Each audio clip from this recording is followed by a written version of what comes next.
Midi et vous. Carole Clémence. Qui a dit qu'on pouvait être à la fois bègue et éloquent. L'éloquence du bégaiement nous prouve le contraire. Il s'agit du titre du documentaire de Mélissa Bronsart sur le premier concours d'éloquence réservé aux personnes qui bégaient. Il a eu lieu en 2019, cette première édition. La deuxième édition se déroule ce dimanche à 15h30 au Théâtre Bobino, Paris 14e. Nos invités, Mélissa, la réalisatrice de ce documentaire, et Mouna Bizri de l'association Parole et Bégaiement, tous deux bègues, nous racontent. Midi et vous.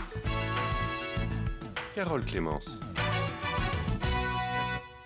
Mouna Bizri, bonjour. Bonjour. Près du micro, s'il vous plaît. Bonjour. Mouna Bizri. Donc vous êtes membre de l'association, du conseil d'administration de l'association Parole et Bégaiement, porteur de projets autour du handicap, et vous êtes l'un des créateurs, le co-créateur, vous êtes deux, de ce concours d'éloquence. On va en parler dans quelques minutes. Vous êtes accompagnée de Mélissa Bronsart. Bonjour Mélissa. Bonjour. Vous êtes réalisatrice du documentaire et membre de l'association Parole Bégaiement également. Est-ce que vous vous considérez tous les deux comme bègues, même si vous avez eu des formations, vous avez travaillé sur votre bégaiement? Mélissa? Oui, moi pour ma part, je me considère, c'est un débat qu'on peut avoir, est-ce qu'on se considère comme bègue ou ancienne bègue? Moi j'ai bégayé pendant la majorité de ma vie, même si aujourd'hui c'est assez rare grâce à l'orthophonie que j'ai pu faire et à mon cheminement personnel, mais oui, je peux dire que je suis bègue. Et vous, Mouna? Je me considère encore comme bègue, même si je bégaye beaucoup moins parce que il y a encore 10 ans, j'étais incapable de dire 2 mots à la suite. Tout le vécu Oui. du bégaiement m'a forgé et fera toujours partie de moi. Oui. Justement, est-ce que vous connaissez les causes de votre bégaiement? Est-ce que c'est physique? Est-ce que c'est psychologique? C'est quoi? Ça vient de quoi? C'est une question assez complexe, et les personnes qui y répondent le mieux sont les orthophonistes. Mais il y a 2 aspects principaux. La première source est neurologique. Ça veut dire qu'habituellement, on a une prédisposition neurologique pour bégayer. Ensuite, il y a le psychologique. Ça veut dire que quand on bégaye et qu'on prend la parole, tout un mécanisme de peur, de honte peut se mettre en place et amplifier le bégaiement. D'accord. On peut, suite à un traumatisme, devenir bègue du jour au lendemain? Oui, bien sûr, ça peut arriver. En général, la plupart des personnes bègues développent le bégaiement dans l'enfance, c'est-à-dire à l'âge où en fait la parole et le langage se mettent en place. Donc en général, c'est entre 3 et 6 ans, mais c'est pas une règle générale. On peut le développer plus tard, à l'adolescence ou même à l'âge adulte, des fois suite à des accidents ou des traumatismes. Mais on va dire pour le bégaiement classique qui ne survient pas suite à un AVC par exemple ou à un grave accident, en général ça se met en place dans l'enfance. Et on conseille d'ailleurs de le prendre en charge le plus tôt possible, si on veut le prendre en charge, car plus on est jeune, plus le cerveau est plastique. Du coup, plus du point de vue neurologique, on peut le rééduquer, entre guillemets, si on veut apprendre à gérer son bégaiement. Mais justement, on est parent, son enfant bégaye de temps en temps. À quel moment on doit s'inquiéter? Ça, les orthophonistes disent qu'il faut déjà voir si ça dérange l'enfant et voir surtout si ça dure dans le temps, dans la durée. Peut-être que j'ai pas les chiffres exacts. Il y a plein de détails pour les parents sur le site de l'APB, par exemple, l'association Parole Bégaiement, mais on dit que si ça dure plus de 6 mois et que c'est vraiment récurrent et qu'on voit que c'est dans la durée, peut-être que là, il faut faire une consultation auprès d'une orthophonie spécialisée. Mais il ne faut pas s'alarmer si votre enfant a des petits accrochages, ça peut être normal aussi. Oui, vous confirmez, Mouna? Oui, je confirme. Et un conseil, c'est que dès qu'on a des doutes, surtout quand l'enfant est jeune, il faut consulter. Parce que lorsqu'on consulte entre 2 à 6 ans, on a beaucoup plus de chances de pouvoir gérer au mieux le bégaiement pour le reste de la vie. Oui. Vous pouvez nous dire vous-même quand c'est arrivé, quand ça a commencé? C'est pas indiscret? En fait, ça a commencé toute ma vie. Ça veut dire que je voulais dire le mot chien et j'arrivais pas à le dire, selon papa et maman. Et Mais après, ça s'est amplifié avec l'âge, pour mon cas, pour diverses raisons. Et à 18 ans, je me suis retrouvé dans la situation où j'étais incapable de finir une phrase parfois. Oui, et ça devenait de plus en plus difficile en fait. Voilà, j'avais des blocages. Et je répétais énormément. J'étais bloqué. Oui. Et alors, qu'est-ce que vous avez entrepris? Qu'est-ce que vous avez fait? Comment vous avez changé les choses? Je dirais qu'il y a 3 choses.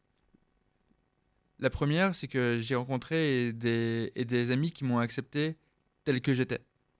La deuxième, c'est mes orthophonistes. J'en ai rencontré 2 qui ont vraiment pris le temps de me comprendre et d'adapter leurs conseils et leurs techniques à mes besoins. Donc, merci beaucoup à Dominique et Aurélia.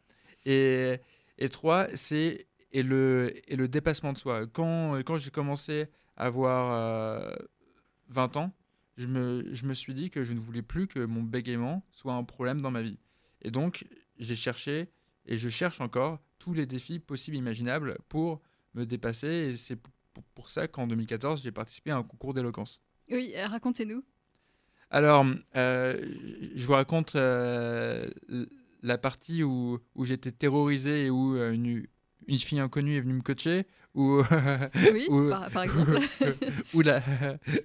ou la fois où le moment où je suis passé devant le jury et le public, il y avait 100 personnes qui étaient tous des personnes de ma promo. Donc au début, ça se passe très bien pour les 2 premières phrases. Ensuite, je regarde le public, je panique, et là, je bégaye énormément. Mais j'ai rarement ressenti autant de stress. Mais j'y suis arrivé. Et le sentiment de fierté que j'ai eu en y arrivant, en finissant mon discours, m'a permis de me rendre compte que tout était possible si je m'en donnais les moyens. Et ça vous a amené justement à la création de ce concours d'éloquence? Oui, il y a eu plein de choses. Il y a eu plein de choses qui se sont passées entre-temps, mais cette expérience nous a donné l'idée à Juliette et moi de créer l'éloquence du bégaiement. Oui, et ce concours donc, qui a eu lieu pour la première fois l'an dernier, en 2019. C'est ça. Et cette année, c'est dimanche. C'est ça. Et on a hâte parce que on a dû dépasser beaucoup d'obstacles avec le Covid, et là, on est ravis de pouvoir l'organiser. Oui. Alors, ça s'appelle l'éloquence du bégaiement. C'est pas antinomique, éloquence, bégaiement? Expliquez-nous. Mais c'est l'objectif de ce titre, c'est d'interpeller et de choquer. Et tout dépend ce qu'on appelle éloquence. Est-ce que éloquence, c'est fluence? Alors là, oui, c'est antinomique. Mais l'éloquence, ce ne serait pas la manière dont on arrive à exprimer nos émotions, notre authenticité, notre regard. Le choix des mots? Le choix des mots. Oui. Mélissa, vous êtes d'accord? Oui, absolument. Moi, c'est ça aussi qui m'avait interpellée quand j'ai entendu parler de ce concours. Ce concours, c'est un super pied de nez au fait à la croyance comme quoi il faudrait être fluide, fluent dans sa parole pour être éloquent, et que les seules personnes qui aient le droit à la parole et à la parole publique, ce soit des gens qui aient une parole fluide, parfaite, normée, sans aucun accroc, sans aucun à-coup.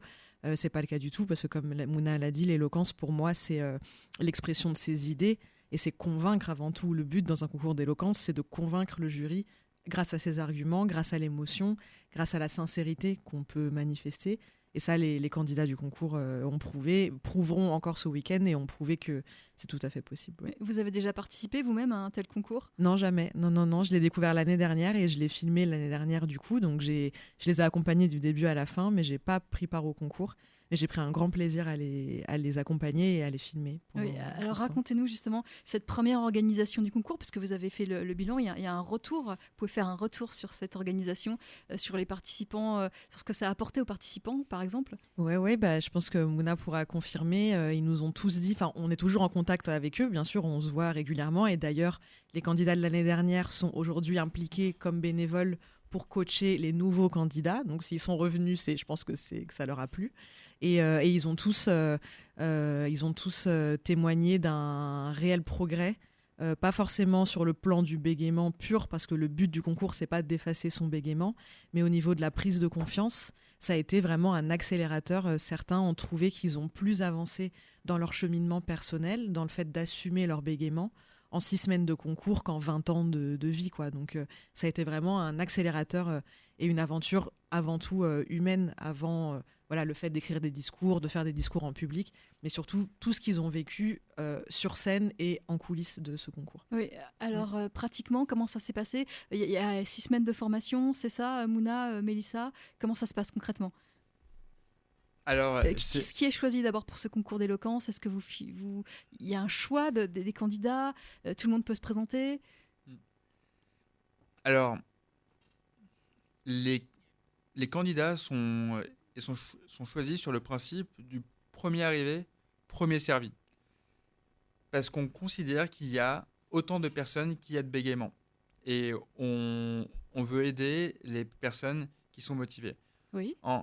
En termes d'organisation, c'est un projet entrepreneurial. Donc, dès qu'on fait un nouveau truc, c'est le bordel. ça veut dire qu'on a dû définir les formations qu'on voulait faire. Les ateliers pratiques, on les a déterminés 2 jours avant de les lancer. D'accord. Et le premier atelier pratique que j'ai animé, je n'avais aucune idée de ce que j'allais faire. Sinon, et plus concrètement, c'est un programme et de 6 semaines. Cette année, c'était un peu différent avec le Covid, mais on a 3 samedis de masterclass. Mm-hmm. Donc là, on va voir tous les éléments de la communication. Ça veut dire l'argumentation, la forme avec la voix,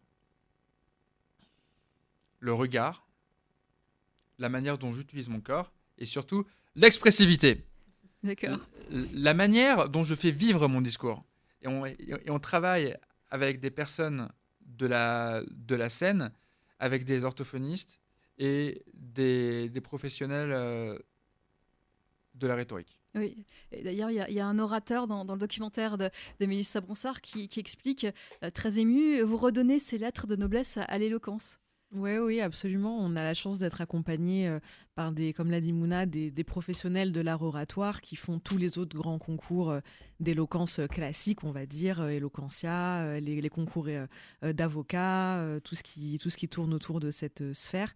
Et notamment, au début du film, on voit effectivement Guillaume Prigent, qui a été aussi des membres fondateurs du concours, qui a beaucoup aidé Mouna et Juliette dans son organisation, qui a 15 ans de concours d'éloquence derrière lui, et qui a dit qu'il pouvait avoir une petite tendance à être un peu blasé par ces concours d'éloquence, qui au final peut-être deviennent un peu récurrents, même si chaque candidat est différent. Et du coup, j'avais choisi cet extrait pour commencer le documentaire, où il dit que dans le concours d'éloquence du bégaiement, il a retrouvé une nouvelle fraîcheur et une nouvelle émotion qu'il avait pas eu depuis longtemps dans d'autres concours classiques. Donc, c'était assez flatteur pour les candidats. Oui. Alors, toutes les personnes, tous les professionnels qui interviennent pour former, il y a aussi une masterclass avec Stéphane André. Oui.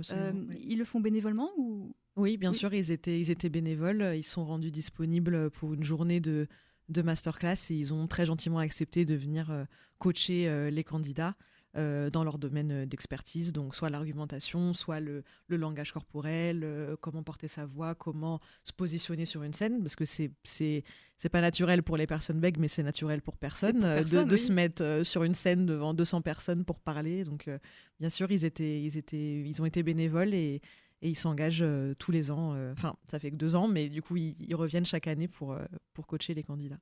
Et combien de candidats l'an dernier ? 30 à peu près, ouais. Et au final, donc il y a une personne qui gagne le concours, ça s'est passé comme ça ? C'est ça. Alors, il y a 30 gagnants. Mais Lors de la finale, on a 6 prix, dont le prix du jury, qui n'est pas vraiment le gagnant, mais qui est la personne qui a le plus touché le jury. Oui, oui. Et c'était qui ? Vous pouvez nous donner son parcours ? Oui, du coup, l'année dernière, c'était Lynn Lobel, donc une candidate qui est arrivée brillamment jusqu'en finale et qui a remporté le prix du jury.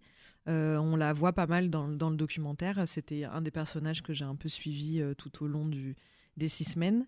Et c'est une femme extraordinaire. Enfin, vraiment, moi, j'ai eu un vrai coup de cœur pour elle, d'un point de vue humain et d'un point de vue de son éloquence aussi. C'est quelqu'un de brillant qui a carrément écrit des discours en alexandrin, en rime. Enfin, elle avait vraiment une plume exceptionnelle et surtout une intensité dans l'émotion, dans la voix qu'elle mettait dans son discours. Et son bégaiement est assez marqué et elle a même réussi à en faire quelque chose de poétique dans sa façon dans son phrasé, dans sa façon de découper les mots et les phrases. Donc elle a vraiment, je pense que c'est une très bonne incarnation de ce que peut être l'éloquence du bégaiement. Oui. Alors, vous nous avez décrit cette gagnante du prix du jury. Quel profil ont les personnes qui souffrent de bégaiement, qui viennent à votre association et qui participent peut-être au concours ? On a eu toutes sortes de profils parmi les candidats. Il n'y a pas plus d'hommes que de femmes, Alors si, il y a effectivement plus d'hommes que de femmes, mais parce que de façon générale, le bégaiement touche plus d'hommes que de femmes. On ne sait pas trop pourquoi exactement, il y a forcément une raison, mais il y a à peu près 3 hommes pour une femme, ou 3 hommes pour une femme, c'est ça ? À peu près. Voire 4 hommes pour une femme, donc ça se retrouve aussi il y a peut-être un tiers de femmes pour 2 tiers d'hommes dans le concours. Oui. Et après, au niveau d'âge, ça allait de 16 ans à... cette année, on a eu 50 et plus, voilà. Des étudiants, des professionnels, tout milieu socio-culturel, socio-professionnel. Vraiment, c'était un panel très large, avec aussi des niveaux de bégaiement très différents. Des gens qui n'avaient jamais vu d'orthophoniste, qui avaient pratiquement jamais rencontré d'autres personnes bègues, d'autres qui étaient déjà familiers des groupes de parole et des groupes ce qu'on appelle les groupes de self-help, donc les groupes de parole entre personnes bègues. Il y avait vraiment de tout. Ouais. Oui, Mona. Et c'est la beauté de notre concours. Ça veut dire qu'au-delà d'être un concours accessible aux personnes qui bégayent, c'est un concours qui est accessible quelle que soit l'éducation aussi. Ça veut dire qu'on travaille avec des migrants jusqu'aux doctorants. Ah oui. Oui, il n'y a aucun prérequis, aucun critère de niveau d'études. Il ne faut pas déjà avoir écrit des discours, avoir un certain niveau de diplôme. De toute façon, ils sont formés. Les masterclass servent à ça, à remettre un peu tout le monde, à pouvoir donner les mêmes outils à tout le monde pour que tout le monde puisse s'exprimer à sa façon. Donc voilà. Mélissa Bronsart, Mouna Bizri, vous restez avec nous. On reçoit l'association Parole Bégaiement qui propose ce concours d'éloquence, l'éloquence du bégaiement, ce dimanche dans le 14e arrondissement de Paris à 15h30. Vous restez avec nous. On continue à développer sur ce sujet dans un instant sur Vivre FM. Midi et vous. Carole Clémence. L'éloquence du bégaiement, c'est le titre du documentaire de Mélissa Bronsart sur le concours d'éloquence réservé aux personnes qui bégaient. C'est la 2e édition de ce concours, a lieu dimanche à 15h30 au Théâtre Bobino à Paris, dans le 14e arrondissement de Paris. Donc, nos invités, Mélissa Bronsart, la réalisatrice du documentaire qui parle de la première édition, et Mouna Bizri de l'association Parole Bégaiement et organisateur, créateur de ce concours, sont avec nous depuis 13h pour nous parler du bégaiement en général et des manières d'aider les gens qui sont bègues. On a parlé de l'orthophonie. Il y a d'autres moyens, Mélissa, il y a d'autres moyens qui fonctionnent ? Oui, en général, les 2 moyens, on va dire, classiques qui sont recommandés pour les personnes qui bégayent, c'est d'aller consulter une orthophoniste, si possible spécialisée. Et j'insiste là-dessus parce que, comme on disait tout à l'heure, les orthophonistes prennent en charge tellement de pathologies différentes ou de troubles de l'oralité en général que toutes ne sont pas spécialisées au bégaiement, qui est quand même quelque chose d'assez spécifique. Donc il y a la prise en charge en orthophonie et il y a aussi les groupes de parole pour personnes qui bégayent et les groupes, ce qu'on appelle les groupes de self-help par exemple. Oui. Il y en a à peu près dans toutes les villes. On peut retrouver les coordonnées sur le site de l'association Parole Bégaiement. Parler du problème, ça aide Absolument, ouais. Déjà le fait de rencontrer d'autres personnes qui bégayent, ça peut être assez intimidant au départ parce qu'on n'a pas forcément envie de se retrouver, de voir d'autres personnes qui bégayent en face de nous. mais c'est très très bénéfique et du coup ce sont des groupes en non-mixité, donc ce sont des groupes réservés qu'aux personnes qui bégayent et on peut échanger sur les problématiques, sur son parcours et surtout ça fait qu'on se sent moins seul parce qu'en général on a peu de personnes qui bégayent dans son entourage, peut-être dans sa famille, mais comme on n'est qu'1% de la population, c'est rare qu'on en connaisse d'autres et c'est vraiment assez bénéfique de rencontrer d'autres personnes pour échanger. Oui. Donc moi, c'est ce que je conseillerais. Ouais. Le théâtre, par exemple, ça fonctionne Et le théâtre, oui. La sophrologie, enfin je sais pas, il y a d'autres choses qui fonctionnent. Ouais, le théâtre, c'est vrai que souvent, on a pas mal de participants du concours qui ont fait ou qui ont eu envie de faire du théâtre. Et c'est vrai que ça aussi, pour une question de timidité et de dépassement de soi, pour une personne bègue ou pour toute personne d'ailleurs, le théâtre, c'est vrai qu'on a... moi personnellement, j'en ai jamais fait, mais on a beaucoup de personnes bègues qui nous disent que ça leur a fait du bien. La sophrologie aussi, la relaxation, la méditation pour faire de façon globale baisser le niveau de stress, comme on peut tous en avoir besoin. Faut trouver, chacun fait sa petite formule, quoi. Il y a plusieurs solutions. Qu'est-ce qui a fonctionné pour vous, Mélissa Bronsart ? Moi, je pense que les groupes de parole, ça a été quelque chose de très important. Parce que j'avais commencé pendant longtemps, j'ai fait des séances en individuel avec mon orthophoniste. Et quand j'avais peut-être 13 ans, elle m'a dit, bon, bah, maintenant que tu as bien progressé, tu vas venir au groupe de parole. Et j'ai pris ça comme une trahison, mais énorme. Je lui ai dit, non, vous pouvez pas me faire ça. J'étais hyper timide, très, très réservée. Pour moi, c'était un calvaire de venir avec d'autres adolescents que je connaissais pas, parler du bégaiement. En plus, je me suis dit, on va tous être là, on va tous bégayer, on va même pas réussir à se parler. À quoi ça sert ? Je voyais pas l'utilité. Et en fait, elle m'a pas laissé le choix. Elle m'a dit, tu viens. Si au début, tu veux pas trop parler, tu restes en retrait, mais je te conseille de venir. Et j'y suis allée. Et en fait, ça a été un soulagement énorme de rencontrer d'autres jeunes comme moi, de pouvoir échanger, de voir que j'étais pas seule, de voir qu'ils connaissaient tous les mêmes situations que moi, à l'école pour les exposer, pour répondre au téléphone, pour la lecture à voix haute, pour discuter avec ses parents, avec ses amis. Et je pense que autant que la prise en charge orthophonique en tant que telle, ça m'a libéré d'un poids en fait. Et c'est ce qui fait que j'ai ensuite pris un peu plus confiance en moi. Oui, et le fait d'avoir plus confiance, ça aide, ça atténue les effets du bégaiement. Absolument, ouais. Le fait de s'affirmer en fait, tout simplement, et d'être moins dans un état de honte, parce que moi je sais que j'avais très très honte de bégayer, de mon bégaiement, de bégayer, que mon bégaiement s'entende, et tant que j'avais cette honte, j'arrivais pas à me lâcher en fait. Et une fois que je l'ai assumé et que j'arrivais à en parler, et que quand je voyais que mon interlocuteur commençait à froncer les sourcils et faire une tête bizarre, que je savais dire, vous inquiétez pas, tout va bien, c'est juste que je bégaye, ça m'a fait beaucoup de bien. Ouais. Et justement, comment ça se passe avec un interlocuteur que vous sentez un peu hostile, un peu négatif vis-à-vis de votre bégaiement ? Vous êtes en conversation avec lui, comment ça se passe ? Je pense qu'on n'a pas toujours la patience de le faire, mais je pense qu'on a un devoir de pédagogie, parce que le bégaiement est assez méconnu, on le connaît, mais souvent on voit une personne bègue dans les blagues ou dans les films qui est toujours caricaturée comme une personne comique, limite un peu bête, alors que rappelons-le, il n'y a aucun lien entre déficience mentale et bégaiement, enfin, souvent, donc c'est assez mal compris. Et je pense qu'on a un peu ce devoir de faire un peu de pédagogie en disant à la personne en face, parfois même en prévenant, avant de commencer à parler, par exemple pour un coup de fil important ou une réunion importante, on peut tout simplement dire, voilà, j'ai un trouble de l'élocution, je bégaye. Donc si vous voyez que je bloque, qu'il y a des blancs ou que je répète des syllabes, pas de panique, juste laissez-moi le temps de terminer. Et je pense que ça nous met autant à l'aise, nous, que la personne en face qui va pas savoir comment réagir quand elle va entendre le bégaiement. Donc après, c'est mon point de vue, tout le monde n'arrive pas à le faire, mais je pense que de se forcer à en parler, ça rend service à tout le monde. En fait. Et justement, qu'est-ce que vous aimeriez que votre interlocuteur fasse ou ne fasse pas lorsque vous vous mettez à bégayer ? Est-ce que l'interlocuteur, moi par exemple, je dois vous aider à finir la phrase, à trouver le mot ? Qu'est-ce que vous attendez ? Vas-y, Mouna. Alors,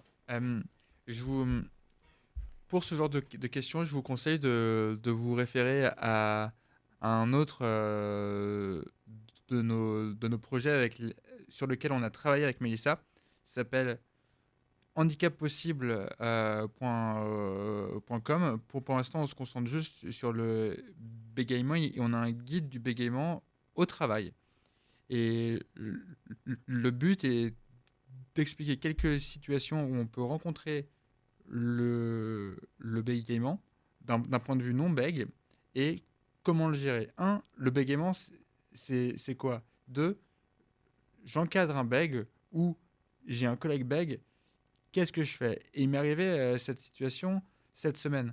Et j'ai eu l'une de mes premières réunions importantes sur un projet, j'ai beaucoup bégayé.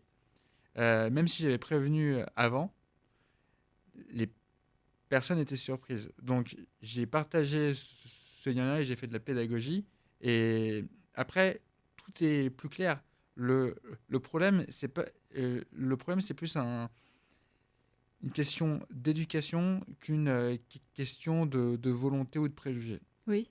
Oui, je suis entièrement d'accord avec Mouna. Je rajouterais juste deux petits tips de base. La première chose à faire, si une personne devant vous bégaye, c'est de maintenir le contact visuel. Déjà, premièrement, de ne pas rire, enfin, de ne pas se moquer, ça me paraît évident, mais bon, apparemment, il faut le rappeler quand même.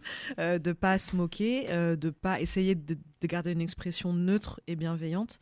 Donc, de maintenir le contact visuel pour que la personne reste dans l'échange. Et ensuite, certaines personnes bègues ne supportent pas qu'on finisse leur phrase à leur place, d'autres l'acceptent. Donc je pense qu'il faut juste poser la question. Si c'est quelqu'un que vous êtes amené à revoir souvent, un voisin, un ami, un collègue, de demander tout simplement est-ce que quand tu bégayes, est-ce que ça peut t'aider si je te donne le mot ou pas ? Et la personne vous dira ce qu'elle préfère. Mais dans tous les cas, juste être patient et maintenir le contact visuel, c'est important. Oui. Donc ça, c'est ce qu'on doit faire lorsqu'on se trouve confronté à une personne bègue, une personne qui peut l'être un peu ou beaucoup. Il y a des choses à voir. Donc ce manuel dont vous nous parlez, on le trouve où ? Ce guide, on le trouve où, Mouna ? Sur le site handicappossible.com.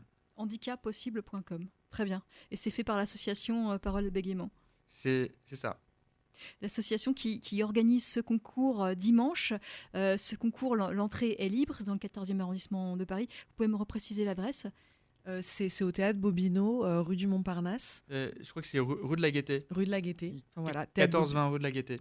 Voilà. Donc de 15h30 jusqu'à 18h. Il y aura 6 finalistes donc, qui ont, après ces 6 semaines interrompues par le Covid, qui ont persévéré. Ils sont 6, ils sont en train de se préparer, ils sont prêts. Et ils auront du coup des thèmes qui leur ont été imposés à défendre. Par exemple, vous allez les entendre prendre position sur des questions comme l'enfer est-ce les autres ? Le silence est-il d'or ? Et le troisième qui m'échappe, mais... Faut-il vivre sans risque ? Voilà, donc ils devront essayer de vous convaincre de la réponse positive ou négative à Bobino dimanche. Oui, il faut une vraie préparation, j'imagine, pour répondre à ces sujets. Ça fait ils ont eu le sujet il y a une semaine, donc ils ont eu une semaine pour l'écrire et pour l'apprendre et le répéter. Oui. Et on effectue un suivi personnalisé avec tous les candidats. Donc on fait des entraînements toute la semaine. Oui, donc c'est quelque chose, une formation intense, une préparation intense, c'est un vrai concours, 30 candidats à peu près, et au final, 6 finalistes. C'est ça. Oui, absolument. Et donc l'entrée est libre. L'entrée est libre et gratuite. Il reste quelques places, donc il faut seulement réserver. Si vous allez sur le site de l'APB ou sur la page Facebook L'éloquence du bégaiement, vous avez le lien, c'est gratuit, il faut juste rentrer vos coordonnées.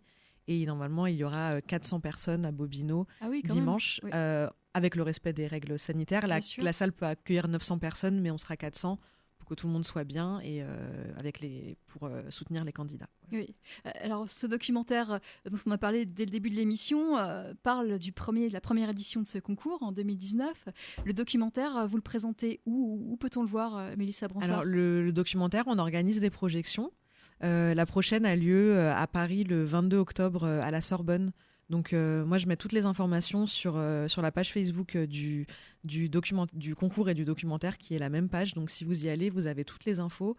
Prochaine projection à la Sorbonne à 18h le 22 octobre, organisée par l'association des étudiantes en orthophonie de la Sorbonne. Et ensuite, par exemple, là de tête, il y en a une qui arrive à Limoges, une autre à Strasbourg au mois de novembre.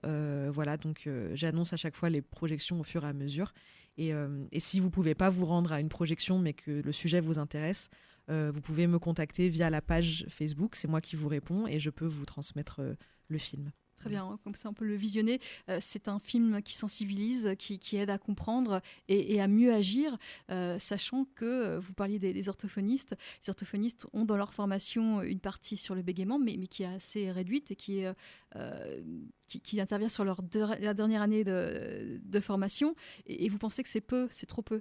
Oui, en fait, c'est ce que j'ai découvert, moi, là, en organisant des projections. En fait, les projections prennent toujours la forme d'une projection débat, où ensuite, moi, je suis présente aussi avec les personnes qu'on voit dans le documentaire et on échange. Et du coup, j'ai découvert avec les étudiantes orthophonistes que sur leurs 5 années d'études, elles abordaient le bégaiement dans leurs cours qu'en dernière année ou avant-dernière année.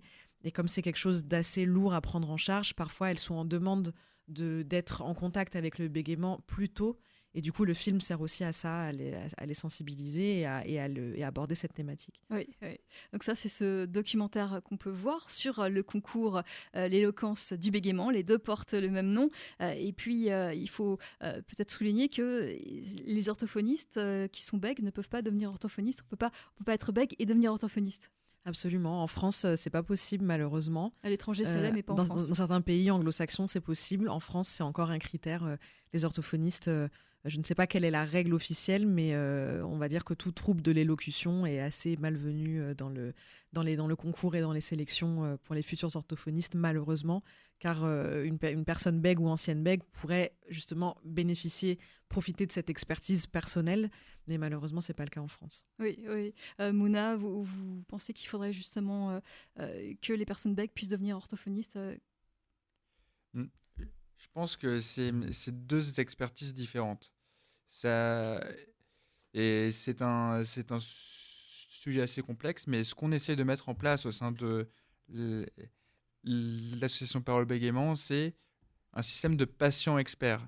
Ça veut dire des personnes qui bégayent, qui ont une expérience avec le bégaiement et qui ont suffisamment de recul et d'ouverture pour partager leur expérience avec d'autres personnes qui bégayent pour leur permettre d'avancer.